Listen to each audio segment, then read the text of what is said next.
Assalamualaikum warahmatullahi wabarakatuh, dan pada video ini kita akan membahas kisah sebuah perang yang terjadi pada masa awal Nabi Muhammad SAW hijrah ke Madinah. Dan inilah Perang Badar. Perang Badar ini adalah pertempuran besar pertama antara pasukan muslimin melawan pasukan Quraisy. Perang Badar ini disebut juga dengan Yaumul Furqan atau hari pemisah antara yang hak dan yang batil. Ini adalah kemenangan suatu penghalang yang sangat besar yang menentukan nasib penyebaran Islam di Jazirah Arab kala itu. Dan Perang Badar ini juga merupakan perang yang menentukan eksistensi dakwah umat Islam selanjutnya. Dan dalam perang inilah perang satu-satunya yang malaikat pun turun untuk berperang. Dan atas izin Allah Subhanahu wa Ta'ala, pasukan muslimin mampu mengalahkan musuh yang jumlahnya 3 kali lipat lebih banyak. Perang ini terjadi pada 17 Ramadan tahun 2 Hijriah, dan banyak sekali rentetan peristiwa yang terjadi sebelum akhirnya Rasulullah dan para sahabat bertempur di medan Perang Badar. Nah, sekarang kita awali dulu dengan pemicu Perang Badar ini apa sebenarnya. Jadi ceritanya yaitu ketika salah satu pemimpin Mekah yaitu Abu Thalib yang merupakan paman Nabi Muhammad SAW meninggal dunia. Posisi Abu Thalib ini digantikan oleh Abu Jahal, dan Abu Jahal sebagai penguasa baru Mekah merasa terancam oleh kemunculannya Nabi Muhammad SAW dalam kegiatan dakwah beliau. Sama halnya dengan kaum Quraisy lainnya yang memang melihat kaum muslimin sebagai ancaman terhadap lingkungan dan kewibawaan mereka.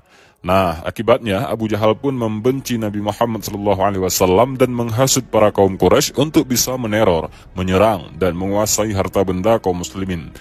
Bahkan kaum Quraisy yang masuk agama Islam pun dikeluarkan dari sukunya, yang mana pada saat itu hal tersebut merupakan suatu penghinaan yang amat serius. Dan selanjutnya dalam hal ini kaum Quraisy yang sudah memeluk agama Islam atau disebut dengan kaum muhajirin, dan kaum kafir Quraisy ini dengan lantang menyatakan peperangan kepada mereka kaum muslimin dan menghalalkan darah kaum muhajirin. Karena teror dan gangguan inilah yang kemudian memaksa Nabi Muhammad SAW dan umat muslim untuk hijrah ke Madinah pada tahun 622 Masehi. Dan hal inilah yang kemudian menandai dimulainya kedudukan Nabi Muhammad SAW sebagai pemimpin suatu kelompok dan agama. Nah, para muslimin yang meninggalkan harta bendanya untuk hijrah ke Madinah menjadi sasaran untuk dirampas oleh kaum Quraisy. Nah, kepindahan Nabi Muhammad SAW dan kaum muslimin ke Madinah kala itu disambut baik oleh kaum Ansar yang ada di Madinah. Nah, Wahyu surat Al-Hajj ayat 39-40 yang mengizinkan Nabi Muhammad SAW bersama pengikutnya memerangi orang yang memerangi mereka. Rasulullah pada saat itu bersama kaumnya menerapkan ghazwah atau serangan demi bertahan hidup.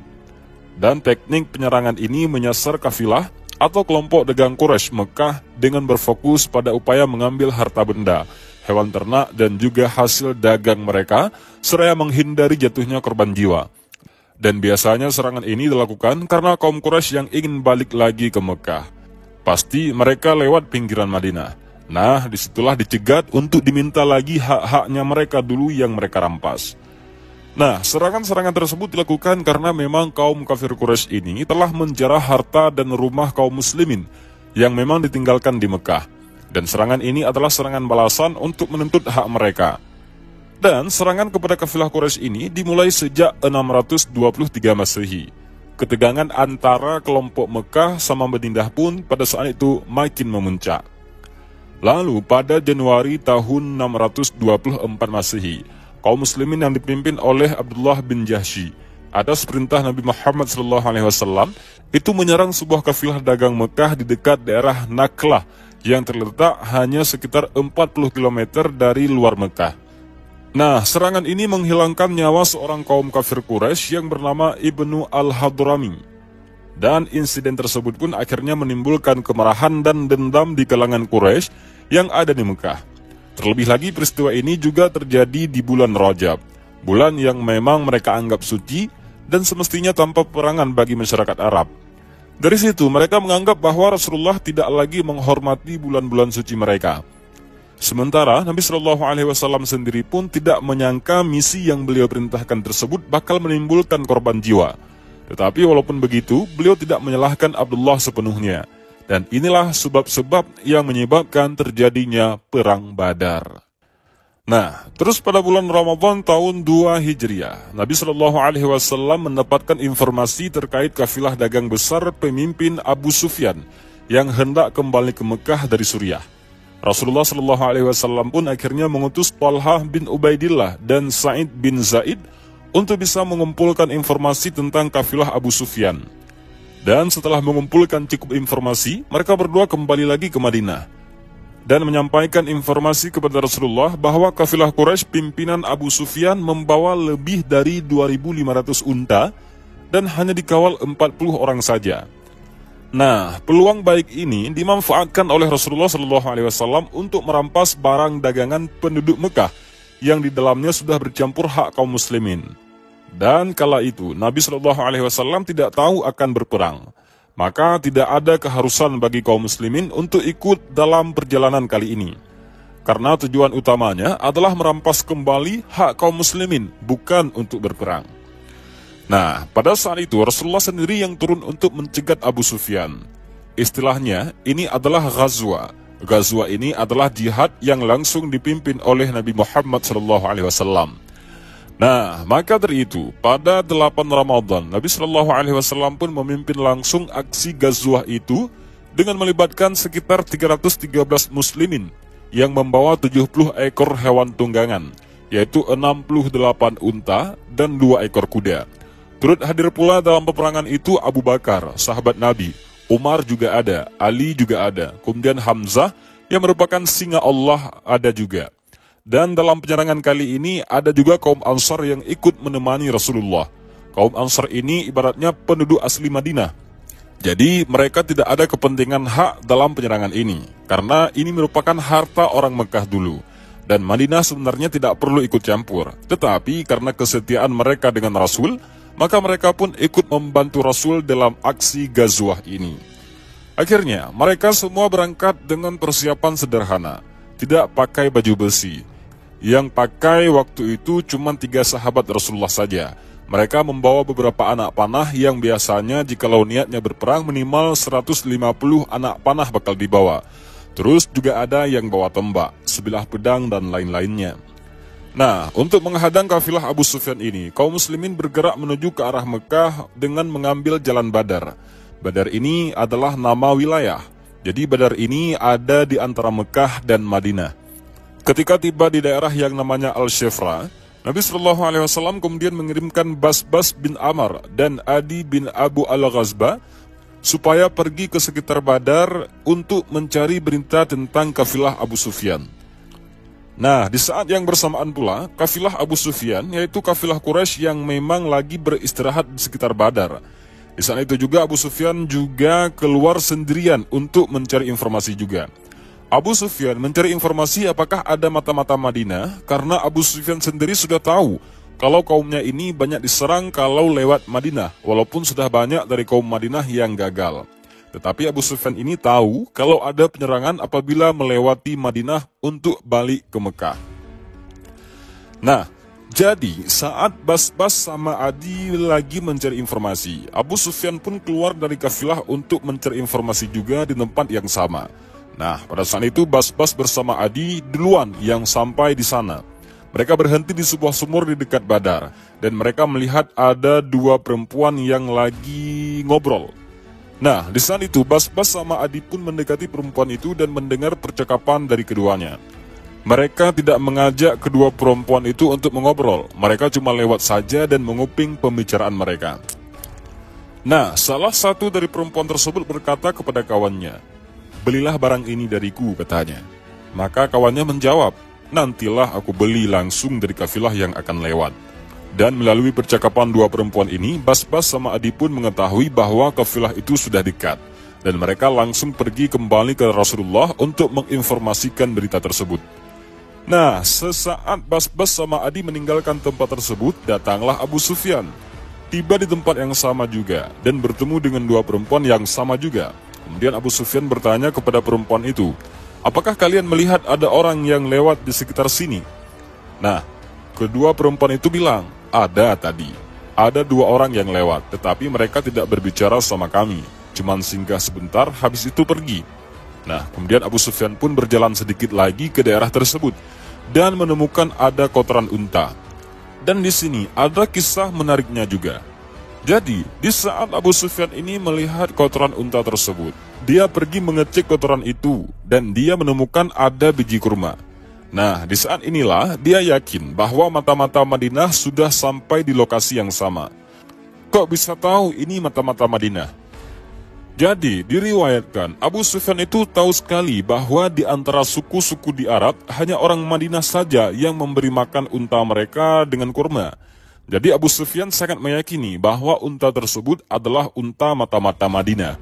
Nah, dari situ Abu Sufyan pun langsung mengubah arah rombongan mereka menuju ke Yambu. Dia memutar biar bisa balik ke Mekah. Nah, pada saat itu Abu Sufyan pun mengutus Damdam bin Amr. Jadi Damdam ini adalah seorang penyebar isu. Abu Sufyan menyuruh Damdam pergi ke Mekah untuk meminta bala bantuan dari kaum Quraisy. Karena dia takut ketika dia lewat Yambu itu kecegat lagi. Damdam pun langsung pergi ke Mekah dengan untanya. Nah, setibanya di Mekah, Damdam ini memang raja penghasut. Dia langsung merobek bajunya. Kemudian dibunuhnya untanya. Terus darah unta tersebut dilemuri ke badannya semua. Dan dia lari menuju ke gerbang Mekah sambil berteriak, "Tolong, tolong, ada penyerangan." Damdam ini berlari ke sana kemari sampai akhirnya orang-orang Mekah melihat dia meminta tolong sambil berlari ke sana kemari. Kemudian baru dia lewat ke Darun Najwah, yaitu tempat majelis Quraisy yang lagi berkumpul. Maka keluarlah semua para pemuka Quraisy yang memang ada di sana saat itu. Dan mereka terkejut melihat Damdam yang sudah berlumuran darah. Dan mereka bertanya-tanya, ada apa ini? Apa yang terjadi? Dan disitulah Damdam mengatakan, "Saya sudah diserang sama penduduk Madinah dan juga Abu Sufyan. Mereka mencoba merampas harta kaum Quraisy. Orang Madinah sudah menyerang kami." Dan karena melihat pengakuan dari Damdam ini, kaum Quraisy pun langsung kirimkan secepatnya pertolongan kepada Abu Sufyan. Karena Abu Sufyan ini pemimpin Quraisy juga. Dan mereka semua marah ketika mendengarkan informasi dari Damdam ini. Mereka pun langsung mengumpulkan pasukan karena mereka berpikir harus memberikan pelajaran kepada Rasulullah SAW dan pengikut beliau untuk membuktikan bahwa mereka ini adalah golongan yang kuat dan tidak bisa diremehkan oleh golongan yang kecil. Dan pada saat itu, pemimpin Mekah, yaitu Abu Jahal, berhasil mengumpulkan 700 pasukan dari beberapa suku yang memang berada di Mekah. Dan 700 orang ini sudah siap mau serang Madinah. Mereka mau menyerang kaumnya Rasul. Dan di saat itu pula, pada saat dia lagi ngasih motivasi di depan Ka'bah ke 700 orang yang akan ikut berperang, Abu Jahal melihat ada sahabatnya, yaitu Umayyah bin Khalaf yang diam saja. Umayyah ini adalah mantan majikan Bilal dan yang menyiksa Bilal. Dia lagi duduk saja di depan Ka'bah, dan dia tidak mempersiapkan pasukannya untuk menyerang kaum muslimin juga. Padahal Abu Jahal ini butuh pasukan Umayyah karena diketahui Umayyah ini mempunyai pasukan yang terbanyak setelah Abu Jahal, yaitu sekitar 300 pasukan. Nah, kenapa Umayyah ini diam saja? Jadi begini ceritanya, kenapa Umayyah ini cuma diam saja dan tidak mau ikut bersiap-siap menyerang? Nah, jadi ceritanya itu, waktu 3 bulan sebelum perang Badar ini terjadi, saat itu diriwayatkan Umayyah ini punya sahabat yang bernama Sa'ad bin Mu'az. Sa'ad bin Mu'az ini merupakan pimpinan kaum Aus, yaitu kaum terbesar yang ada di Madinah. Sa'ad ini, ia sahabat Rasul. Jadi Umayyah juga sahabatan sama Sa'ad. Dan juga sahabatan sama Abu Jahal, pemimpin orang musyrik. Nah, dalam riwayat Bukhari dikatakan, suatu ketika Sa'ad ingin melakukan tawaf ke Mekah pada tahun pertama Hijriah. Nah, Sa'ad pun mengirimkan surat kepada Umayyah tentang keinginan beliau untuk melakukan tawaf. Nah, yang perlu diketahui adalah ketika itu penduduk Madinah tidak diizinkan tawaf di Mekah karena Abu Jahal merasa mereka adalah sekutunya Rasul. Tapi Sa'ad yang memang bersahabat dengan Umayyah yang juga sahabatnya Abu Jahal mengirimkan surat kepada Umayyah. Umayyah yang menerima surat dari sahabatnya ini pun lalu mengirimkan balik surat ke Sa'ad dan berkata, "Datanglah, aku akan menjamin keselamatanmu di Mekah." Maka Sa'ad pun datang dan akhirnya sampailah Sa'ad di Mekah. Sa'ad pun berkunjung ke rumah Umayyah. Ketika itu Sa'ad mengatakan, "Kabari aku dikala Ka'bah sudah kosong, karena aku tidak ingin tawaf dengan penduduk Mekah." Jadi alasan Sa'ad tidak ingin tawaf dengan penduduk Mekah karena diriwayatkan pada ketika itu penduduk Mekah yang tawaf di Ka'bah itu mereka tawaf tanpa busana ketika itu. Mereka juga suka bertepuk-tepuk tangan dan bersiul. Makanya Sa'ad tidak mau barengan sama mereka. Nah, Umayyah pun akhirnya menyetujui permintaan sahabatnya itu. Nah, setelah malam tiba, Ka'bah kosong dan Umayyah pun memberitahu kepada sahabatnya itu Sa'ad bin Mu'az untuk sekaranglah saatnya kamu untuk tawaf. Dan Sa'ad bin Mu'az dan Umayyah pun bergerak menuju ke Ka'bah untuk melakukan tawaf bersama-sama. Tetapi pada ketika itu tiba-tiba Abu Jahal datang dan bertanya kepada Umayyah, "Siapa ini?" Maka Umayyah bilang, "Ini adalah Sa'ad bin Mu'az, pimpinan Aus suku besar di Madinah." Mendengar jawaban sahabatnya, Abu Jahal langsung berkata, "Sa'ad bin Mu'az, pimpinan Aus, kamu tidak akan selamat keluar dari Mekah," katanya. Sa'ad bin Mu'az pun marah saat mendengar dibentak Abu Jahal dan dia berkata, "Wahai Abu Jahal, jika kau berani menyentuh aku, maka aku akan melawanmu dan kalaupun nanti aku terbunuh, kau pikir suku aku akan diam? Mereka akan datang menyerang Mekah." Maka Abu Jahal pun menjawab lagi, "Kamu tidak bisa, demi Allah aku bisa," kata Sa'ad bin Mu'az. Keduanya pun akhirnya adu mulut dan Umayyah ada di tengah-tengah. Dia melihat kedua sahabatnya lagi bertengkar. Dan dalam riwayat disebutkan bahwa Umayyah ini memiliki kecenderungan berpihak kepada Abu Jahal saat itu. Umayyah pun kemudian berkata kepada Sa'ad bin Mu'az, "Wahai Sa'ad, jangan kau tinggikan suaramu kepada Abu Jahal, karena dia adalah pemimpin lembah ini. Dia adalah raja kami." Nah, ucapannya Umayyah ini jelas membuat Sa'ad tersinggung. Sa'ad bin Mu'az pun marah. Karena memang Umayyah sudah berjanji memberikan jaminan keselamatan kepada Sa'ad bin Mu'az saat sedang melakukan tawaf di Mekah. Sampai akhirnya Sa'ad bilang, "Hubungan persahabatan kita berakhir, dan biar kau tahu wahai Umayyah, Rasulullah SAW pernah berkata kepada kami, umat muslim akan membunuh Umayyah dan juga kaum Quraisy." Nah, waktu mendengar itu, hal ini membuat Umayyah terkejut. Dan dia balik bertanya kepada Sa'ad, "Apakah Muhammad menjelaskan di mana aku akan dibunuh?" Dia bilang tidak ada, tapi yang jelas kami akan membunuhmu, kata Sa'ad bin Mu'az. Dan ketika itu Umayyah pun terkejut dan bingung. Dia pergi meninggalkan kawannya yang lagi berantem sambil berkata, "Muhammad tidak pernah bohong, Muhammad tidak pernah bohong, Muhammad tidak pernah bohong." Dia sangat panik saat itu. Nah, ketika Sa'ad dan Abu Jahal ditinggalkan, mereka pun ikutan bingung. Dan Abu Jahal pun akhirnya pergi meninggalkan Sa'ad bin Mu'az. Dan tidak jadi bunuh-bunuhan. Dan Umayyah pun balik ke rumahnya. Ketika sampai di rumah, diceritalah sama istrinya. Dia bilang, "Wahai istriku, tadi aku bertemu Sa'ad bin Mu'az dan Muhammad mengatakan mereka akan membunuhku." Istrinya yang mendengar itu pun kaget. Dan dia pun mengatakan, "Muhammad tidak pernah berdusta. Adakah Sa'ad bin Mu'az memberitahumu di mana kau akan terbunuh?" Kata Umayyah, "Tidak. Tapi yang jelas mereka akan membunuhku." Istrinya panik. Tapi tiba-tiba Umayyah menenangkan. "Tenang saja istriku, aku berjanji aku tidak akan keluar dari Mekah." Jadi inilah alasan kenapa Umayyah diam saja dan tidak ikut termotivasi untuk menyerang Rasul pada saat Abu Jahal ini sibuk mengumpulkan kaum dan pasukan Quraisy. Dia diam saja, dia takut terbunuh dan dia sudah tahu kalau Rasul tidak akan pernah berbohong. Karena memang dulunya selama Rasul tinggal di Mekah sebelum dinobatkan sebagai Nabi, Rasul memang dikenal sebagai orang paling jujur dan selalu jujur dan tidak pernah berbohong. Perkara itulah yang Umayyah ingat, yaitu perkataan Sa'ad bin Mu'az 3 bulan yang lalu. Maka kembali lagi ke Abu Jahal sama Umayyah tadi.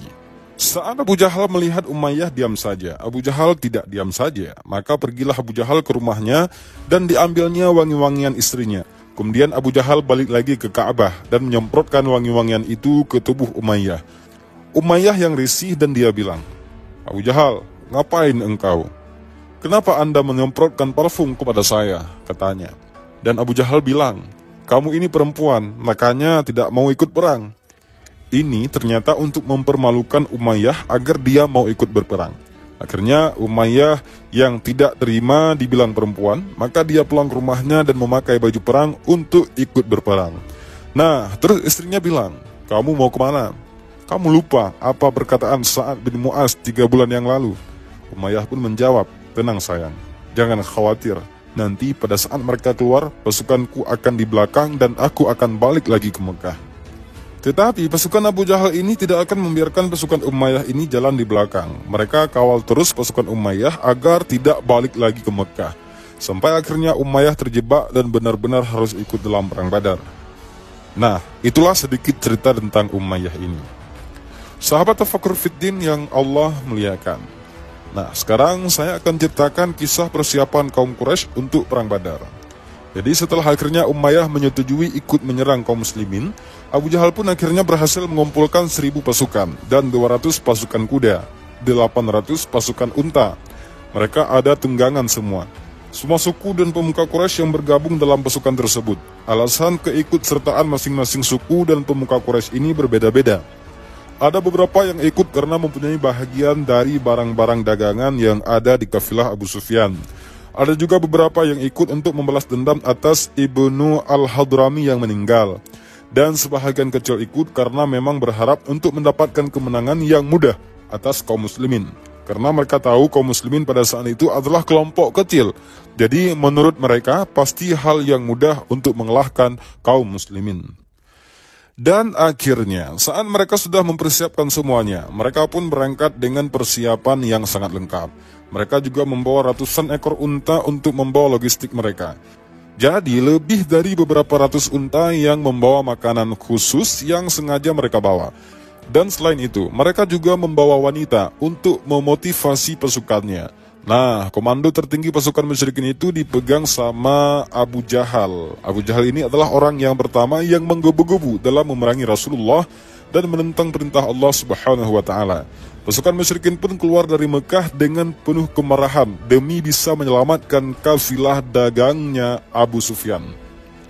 Nah, sewaktu pasukan Mekah mulai bergerak, kafilah Abu Sufyan ini sedang diuntungkan berkat informasi yang mereka kumpulkan.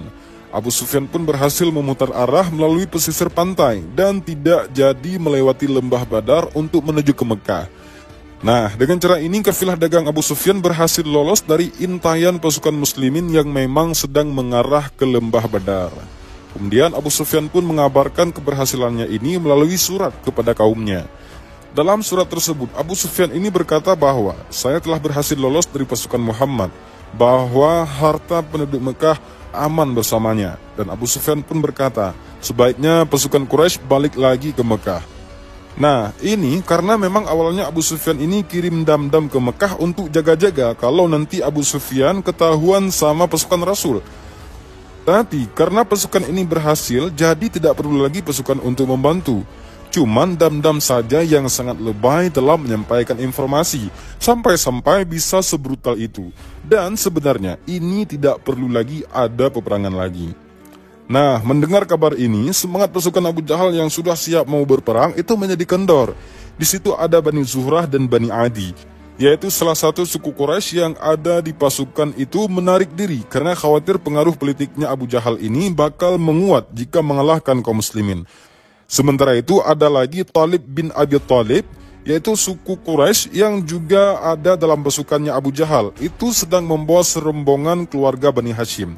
Mereka menarik diri juga karena tidak sanggup bertempur dengan saudara sendiri tanpa alasan.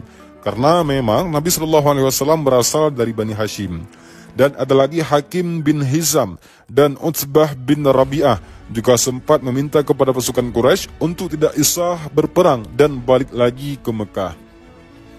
Kemudian Hakim juga berkata, peperangan ini bukan lagi tentang harta, tetapi hendak menuntut balas atas kematiannya Ibnu Al-Hadrami yang memang tewas di ekspedisi di Nakhlah.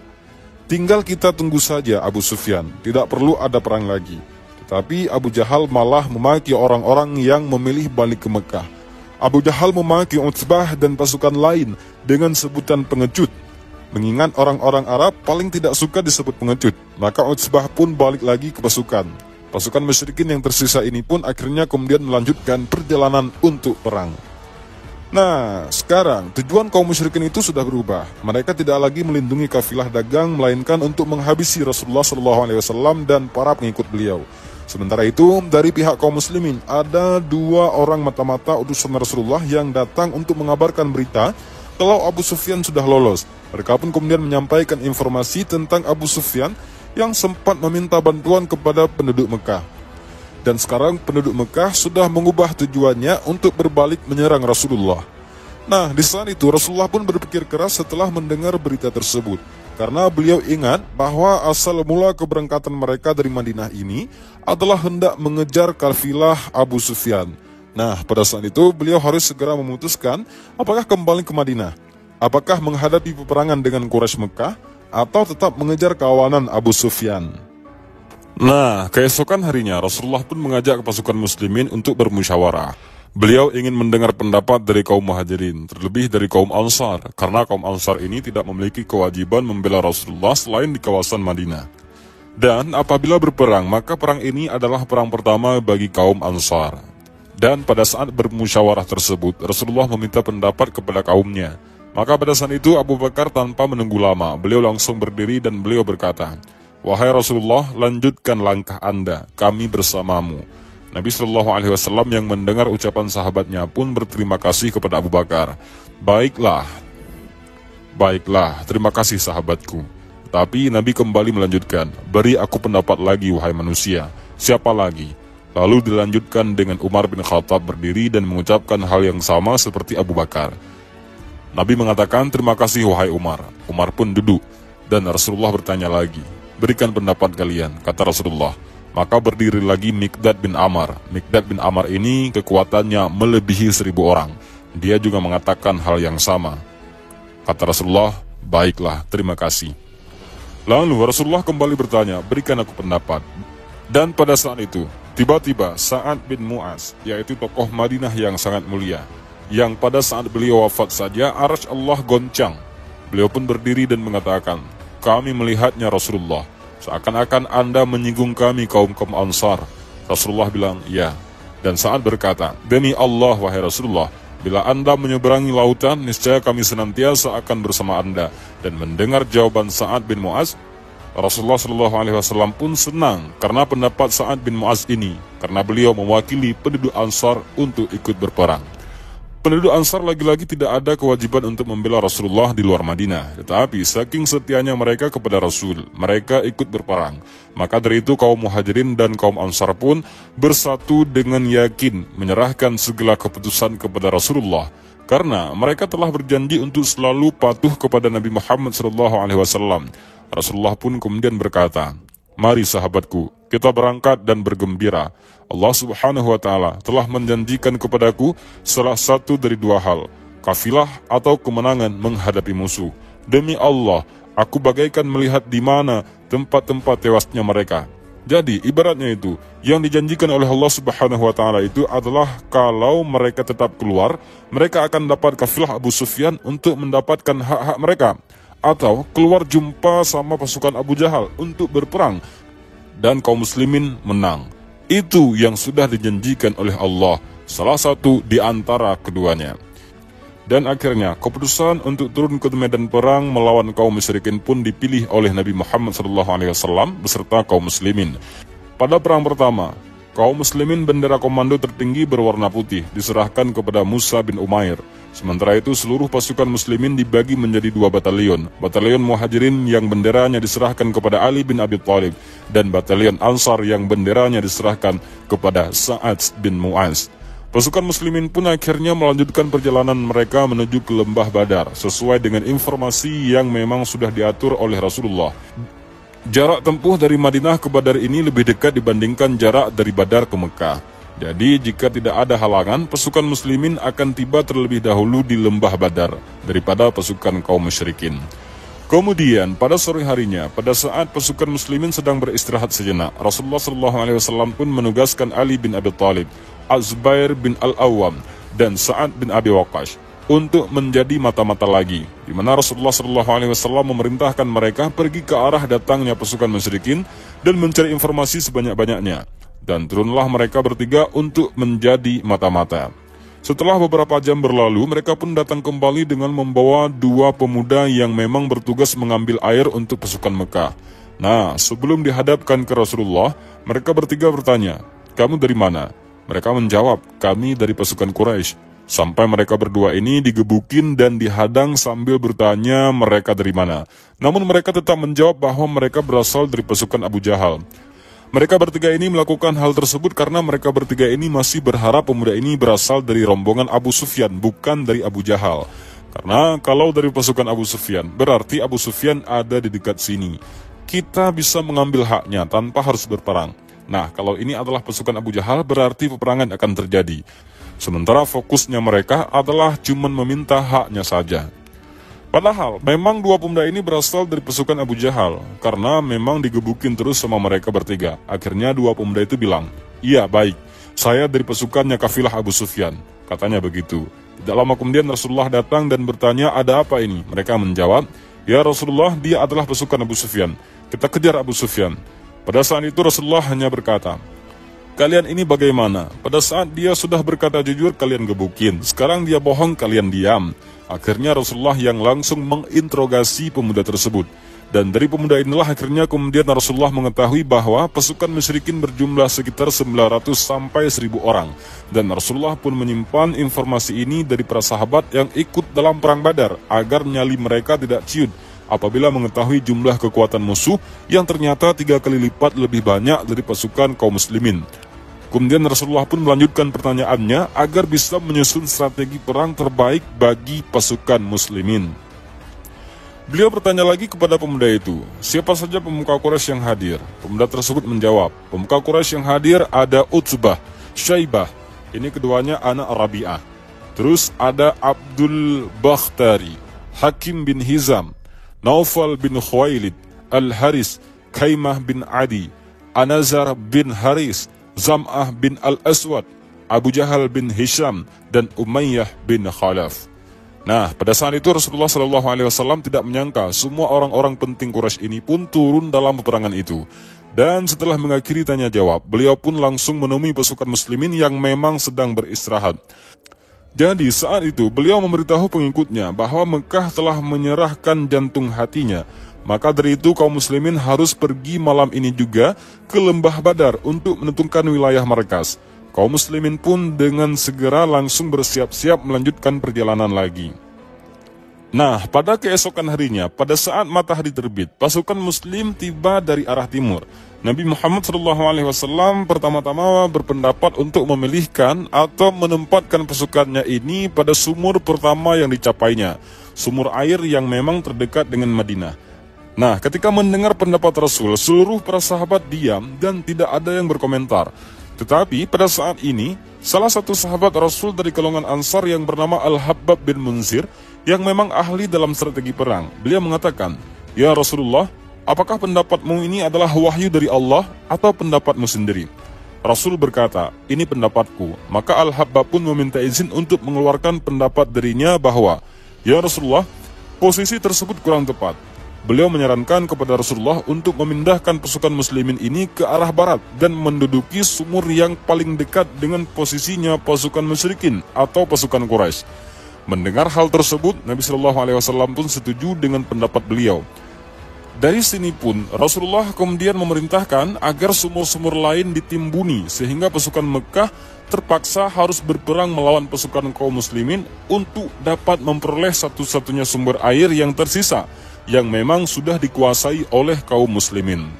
Nah, ketika sudah menguasai tempat yang ditunjuk oleh Al-Habbab, Rasulullah SAW pun langsung dibuatkan tenda oleh para sahabat sebagai tempat beliau untuk berdoa kepada Allah Subhanahu wa Ta'ala dan juga memantau jalannya peperangan.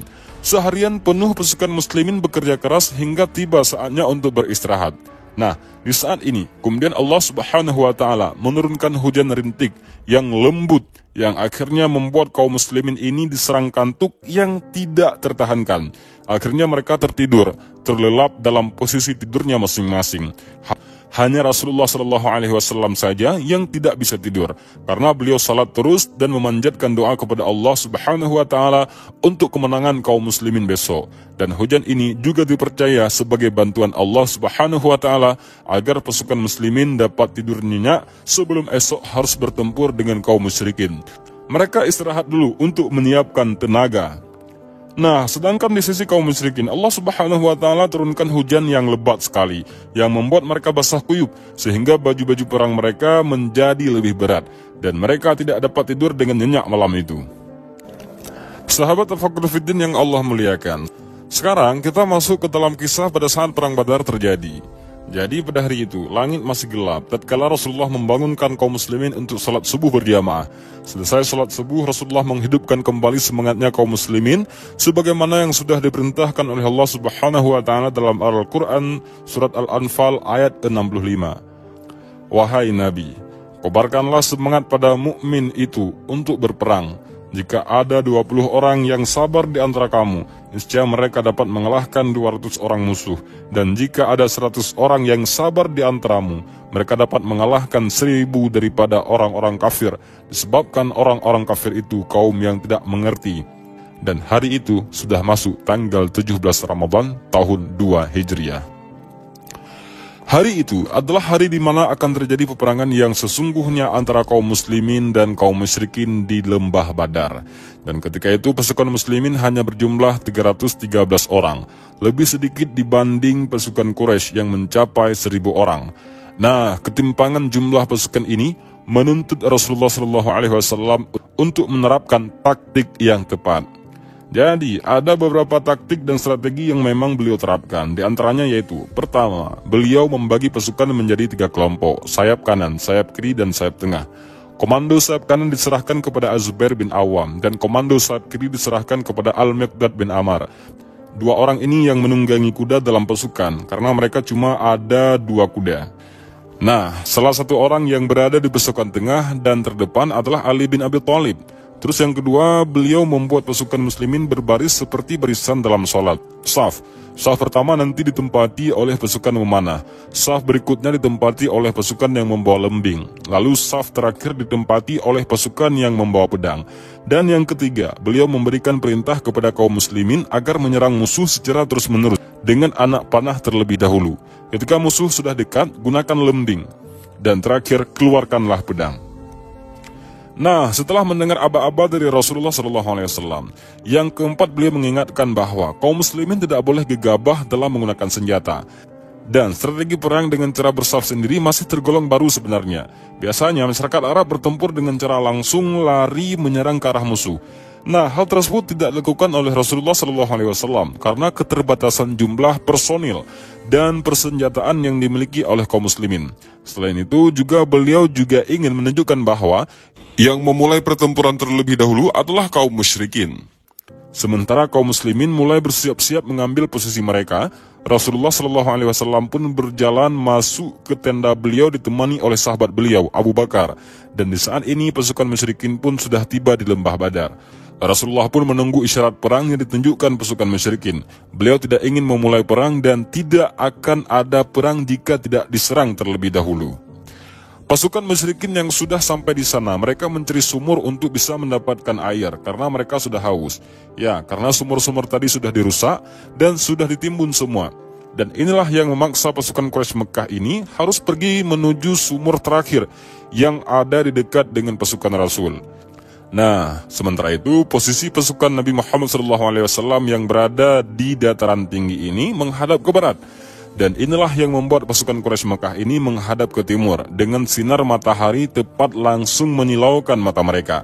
Dan alhasil taktik tersebut yang berhasil membuyarkan konsentrasi pasukan musuh. Dan dalam peperangan ini Allah Subhanahu wa Ta'ala telah menampakkan bahwa jumlah pasukan musyrikin seolah-olah lebih sedikit dipandangnya pasukan muslimin.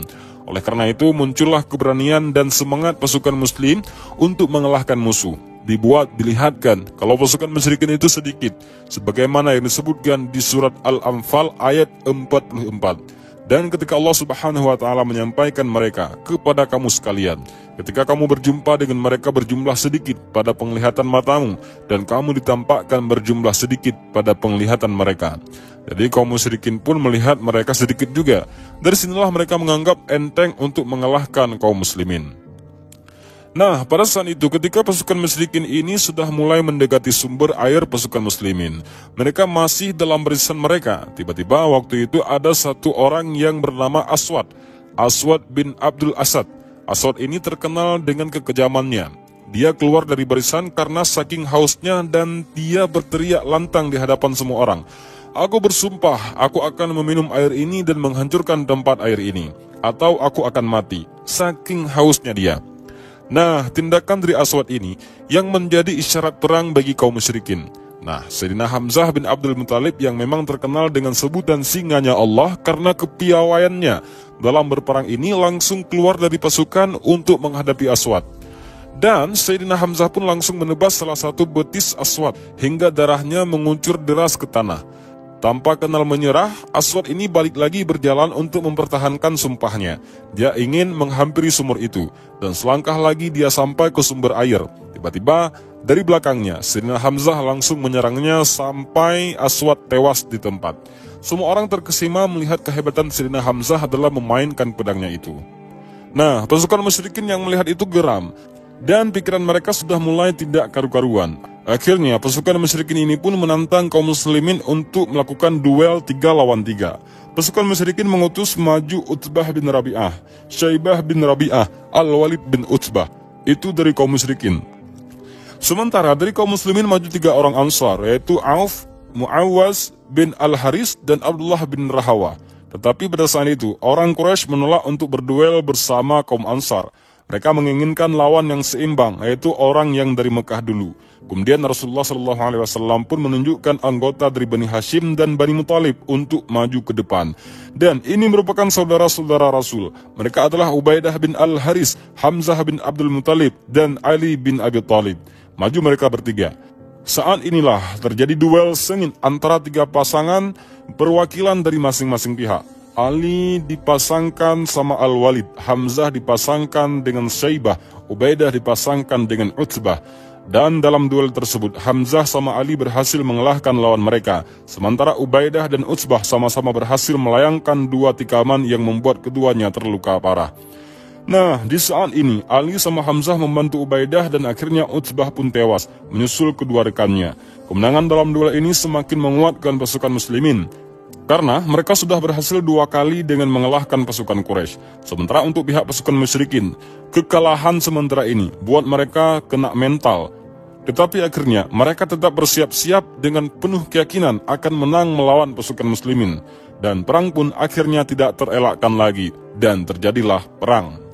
Dan selama perang berlangsung, Rasulullah SAW terus berdoa ke arah kiblat untuk kemenangan pasukan muslimin. Dan selama beliau di tenda ditemani oleh sahabat beliau yaitu Abu Bakar, peperangan yang sedang berlangsung antara kaum musyrikin dan kaum muslimin itu di lembah Badar ini dirasakan berat bagi Rasulullah sebenarnya. Namun dalam hal ini tidak ada pilihan lain demi tujuan syiar Islam selain juga pertumpahan darah, dan tidak butuh waktu lama bagi Allah Subhanahu wa taala untuk menjawab doa Rasulullah. Ketika itu juga Allah Subhanahu wa taala menurunkan ribuan malaikat untuk membantu pasukan muslimin. Malaikat turun untuk membantu kaum muslimin. Perang Badar ini adalah satu-satunya perang yang malaikat ikut membantu sebagaimana memang sudah disebutkan dalam Al-Quran surat Al-Anfal ayat 9. Ingatlah ketika kamu memohon pertolongan kepada Tuhanmu, lalu diperkenankannya bagimu, sesungguhnya aku akan mendatangkan bala bantuan kepadamu. 1000 malaikat yang datang berturut-turut. Maka Rasulullah pun akhirnya menundukkan kepala beliau sejenak, lalu mengangkatnya kembali seraya berkata, "Wahai sahabatku, bergembiralah, Jibril telah datang. Ini saatnya kita untuk turun ke medan perang." Dan akhirnya Rasulullah dan Abu Bakar keluar dari tenda dan langsung menerobos barisan pasukan musyrikin dengan perisai di tangan mereka. Nah, di saat inilah Rasulullah SAW diriwayatkan mengambil segenggam tanah dan lalu dilemparkannya ke arah musuh musyrikin.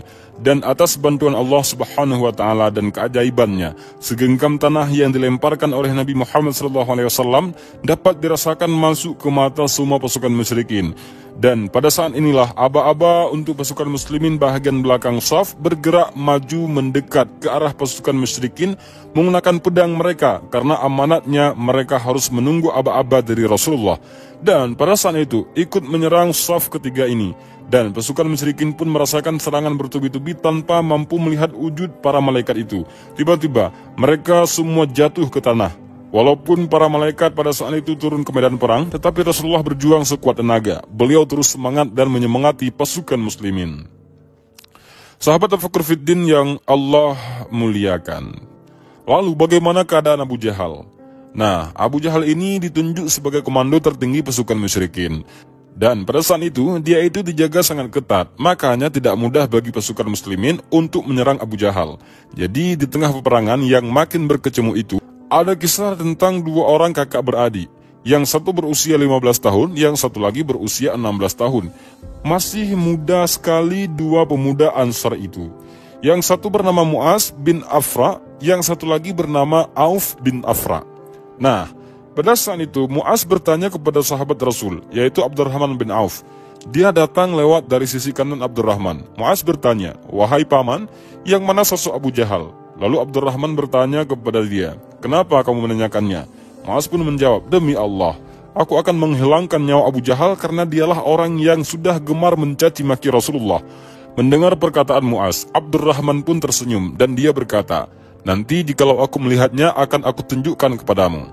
Dan selang beberapa detik kemudian, Auf, yaitu adiknya Mu'az, datang dari sisi kiri Abdurrahman dan bertanya hal yang sama. "Paman, yang mana sosok Abu Jahal?" Lalu Abdurrahman pun bertanya, "Kenapa kau menanyakan hal itu?" Auf pun menjawab seperti kakaknya, "Demi Allah, saya akan menghilangkan nyawanya Abu Jahal karena dia yang sudah menyakiti hati Rasulullah." Mendengar jawaban dari Auf, Abdurrahman pun tersenyum dan dia mengatakan, "Nanti ya, jika saya melihatnya, saya akan beritahukan kepada kamu." Nah, ini kedua kakak beradik ini tidak tahu kalau mereka ini ada di tempat yang sama. Yang satu di kanan sedangkan yang satu lagi di kiri, sama-sama mencari Abu Jahal. Dan tidak lama setelah itu, Abdurrahman bin Auf pun melihat sosok Abu Jahal muncul di tengah-tengah pasukan Quraisy. Abu Jahal ini lengkap pakai baju besi dari kepala sampai kaki yang nampak cuma matanya saja. Ia duduk di atas kuda dan dikelilingi oleh 10 lapisan pasukan berkuda. Abdurrahman pun lantas bilang, "Itu Abu Jahal." Dan kedua pemuda itu pun langsung berlari. Langsung dia pergi menerjang 10 barisan pasukan musuh yang melindungi Abu Jahal itu. Dan sampai akhirnya mereka berhasil berhadapan dengan Abu Jahal di tengah-tengah dan langsung menebaskan pedang mereka hingga melukai paha Abu Jahal. Abu Jahal pun jatuh dari kuda dan tersungkur. Nah, pada saat ini Auf sang adik udah gugur secara syahid akibat tebasan pedangnya pengawal Abu Jahal. Sedangkan Mu'az sang kakak berhasil keluar dari lingkaran pasukan, tetapi tangannya pada saat itu telah tertembus pedang sampai akhirnya putus. Tapi pada saat itu Mu'az tidak berhenti perang. Dia keluar dari medan perang, lalu diangkat tangannya sambil diikat ke serban. Dan dia masuk lagi ke medan perang pasukan musyrikin itu untuk bisa membunuh Abu Jahal. Karena pada saat itu Mu'az terasa terganggu sama tangannya yang sudah tidak berfungsi, maka ketika itu diinjakkan kakinya ke tangannya biar putus sekaligus. Dan setelah itu dia masuk lagi ke medan perang untuk bisa bertemu dan membunuh Abu Jahal. Sampai akhirnya Mu'az pun gugur secara syahid di medan perang. Dan karena adik-beradik inilah yang membuat Abu Jahal berhasil jatuh dari kudanya dan bisa ditaklukkan. Tetapi Abu Jahal ini tidak mati. Tetapi dia berhasil ditaklukkan akibat dua pemuda itu. Nah, setelah bertempur habis-habisan selama kurang lebih 2 jam, pasukan muslimin pun menghancurkan barisan pertahanan pasukan Quraisy, yang kemudian pasukan ini mundur dalam kekacauan. Kemudian sampai akhir peperangan tiba, Rasulullah bertanya kepada para sahabat dan pasukannya tentang di mana Abu Jahal. Dan ketika Abdullah bin Mas'ud mencari Abu Jahal ini di sekitar medan perang, dia mendapati Abu Jahal lagi terluka parah dan tampak sekarat. Nah, walaupun sudah seperti itu, namun Abu Jahal itu tetap masih angkuh dan sombong. Dia tetap percaya kalau kaum musyrikin telah berhasil mengalahkan kaum muslimin, yang jelas-jelas pada saat itu kaum musyrikin sudah kalah. Dia bahkan sempat mengejek Abdullah dengan sebutan pengembala kecil. Dan melihat keadaan Abu Jahal yang sudah seperti itu, Abdullah pun langsung memenggal kepala Abu Jahal dan langsung beliau bawa di hadapan Rasulullah SAW. Pasukan musyrikin yang memang menyadari bahwa pimpinan mereka sudah tewas, langsung lari kocar-kacir. Dan sekitar 70 orang dari pasukan musyrikin tewas dan 70 orang lainnya tertawan. Sisanya 800 orang pun kabur. Dan selain Abu Jahal, ada juga pemuka Quraisy lainnya yang terbunuh dalam peperangan ini. Dia adalah Umayyah bin Khalaf yang saya ceritakan tadi di awal. Ternyata betulan meninggal dia sesuai yang dikatakan oleh Rasulullah saat itu. Dan ada kisah menarik juga bagaimana kisah terbunuhnya Umayyah dalam perang Badar ini. Jadi Umayyah ini adalah mantan majikan Bilal zaman jahiliyah, sebelum akhirnya Bilal ini dipernikahkan oleh Abu Bakar. Nah, saat menjadi budaknya Umayyah, Bilal ini selalu disiksa sama Umayyah. Bilal dikasih batu panas, dipukul, dianiaya, dicaci maki, dipaksa berkata bahwa berhala adalah Tuhan, dan macam-macam disiksa Bilal ini sama Umayyah. Jadi pas perang Badar ini, pasukan musyrikin tadi sudah kocar-kacir, kabur karena mereka merasa mereka sudah kalah. Nah, Umayyah bin Khalaf ini termasuk orang yang berusaha ingin kabur juga. Tetapi pada saat itu dia terjatuh dari kuda. Nah, karena Umayyah ini badannya agak gemuk dan besar, jadi dia tidak bisa lari secepat orang lain. Jadi tinggallah Umayyah sama anaknya di medan perang itu. Dan ada juga riwayat yang mengatakan kalau cuma Umayyah saja yang tinggal di situ sendirian, tidak sama anaknya. Nah, saat Abdurrahman bin Auf, orang yang menunjukkan Abu Jahal kepada adik beradik tadi, beliau sudah mengumpulkan ghanimah. Jadi ghanimah ini adalah harta yang diperoleh dari musuh Islam melalui peperangan seperti pedang, perisai, kendi-kendi, dan apapun itu yang ditinggalkan sama kaum lawan. Lagi dipungut-pungut sama mereka dan di situ termasuk Abdurrahman. Dan pada saat itu, Umayyah melihat ada Abdurrahman. Umayyah pun memanggil Abdurrahman dan berkata, "Wahai Abdurrahman, kenapa kau kumpulkan ghanimah ini? Lebih baik kau jadikan saja aku tawanan. Aku ini orang kaya di Mekah. Kaumku akan membayar tebusan berapapun yang kamu mau." Nah, Abdurrahman yang mendengar ini pun bilang, "Baik, setuju." Beliau pun langsung meletakkan ghanimah yang sudah beliau kumpulkan itu dan langsung memegang tangan Umayyah untuk dibawa ke Rasulullah supaya Umayyah ini resmi menjadi tawanan perang. Nah, di saat akan berjalan ke tenda Rasulullah, tiba-tiba Abdurrahman dan Umayyah bertemu dengan Bilal. Dan Bilal pun kemudian berkata, "Abdurrahman, demi Allah, orang ini adalah orang jahat. Dia yang telah menyiksaku dulu. Aku harus membunuhnya." Nah, di saat Abdurrahman bilang, "Tidak bisa, dia adalah tawananku Bilal." Kemudian Bilal pun berkata, "Kamu belum sampai tenda Rasul. Jadi Umayyah ini belum resmi menjadi tawananmu. Masih halal bagiku untuk membunuhnya. Minggir, aku mau membunuhnya." Dan Abdurrahman pun berkata lagi, "Tidak bisa Bilal, dia adalah tawananku." Kemudian Bilal pun mencoba menyerang Umayyah. Tetapi serangan itu digagalkan oleh Abdurrahman.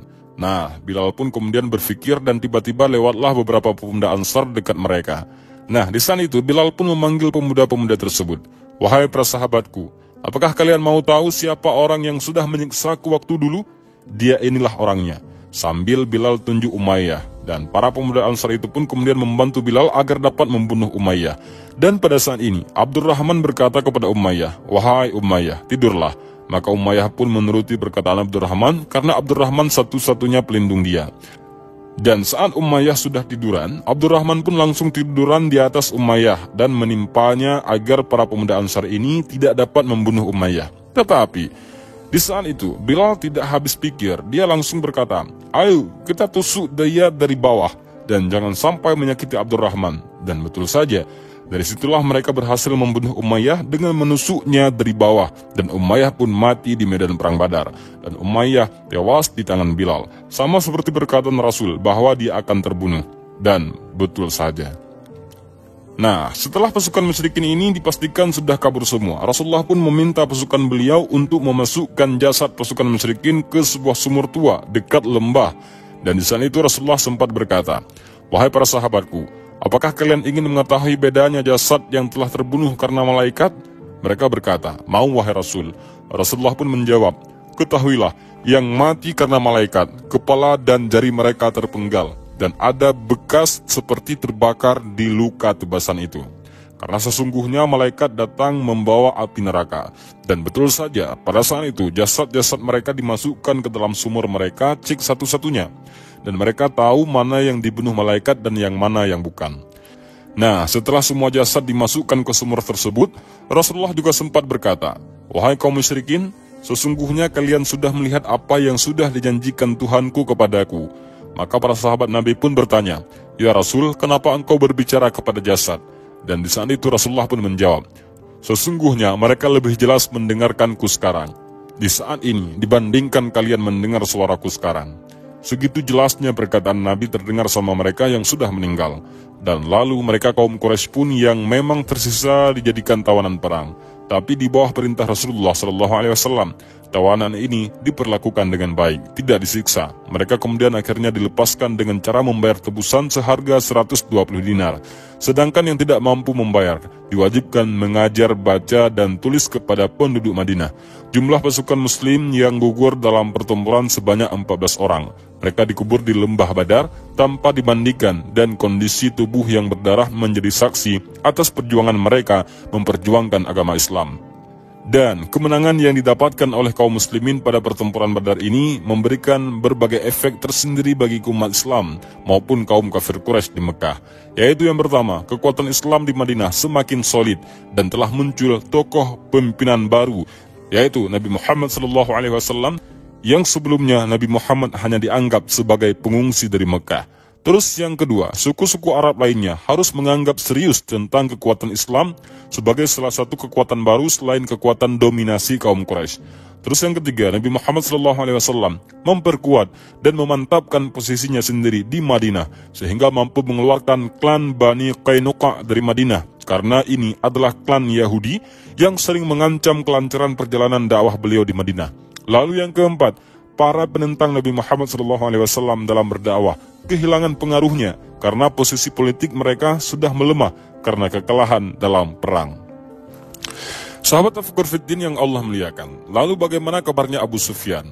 Abu Sufyan yang gara-gara dialah perang Badar ini terjadi, dan gara-gara dam-dam si penyebar isu juga akhirnya mereka balik ke Mekah, yang akhirnya Abu Sufyan menggantikan posisi Abu Jahal. Sahabat Tafakkur Fiddin yang Allah muliakan, baik, itu tadi kisah tentang perang Badar. Dan dari perang Badar ini ada beberapa hikmah yang bisa kita ambil. Yang pertama, hendaknya kita itu mentaati pemimpin yang mengajak kepada jihad fisabilillah seperti Rasulullah SAW. Terus juga yang kedua, semua hal yang memang terjadi di dunia ini atas izin Allah Subhanahu wa Ta'ala. Dan yang ketiga, Allah Subhanahu wa Ta'ala tidak akan membiarkan hambanya yang beriman dalam kesulitan. Maka jangan pernah waktu berhenti untuk terus menjadi orang yang bertakwa. Dan demikianlah cerita tentang perang Badar. Dan mudah-mudahan video ini bermanfaat. Wallahu a'lam bishawab. Assalamualaikum warahmatullahi wabarakatuh.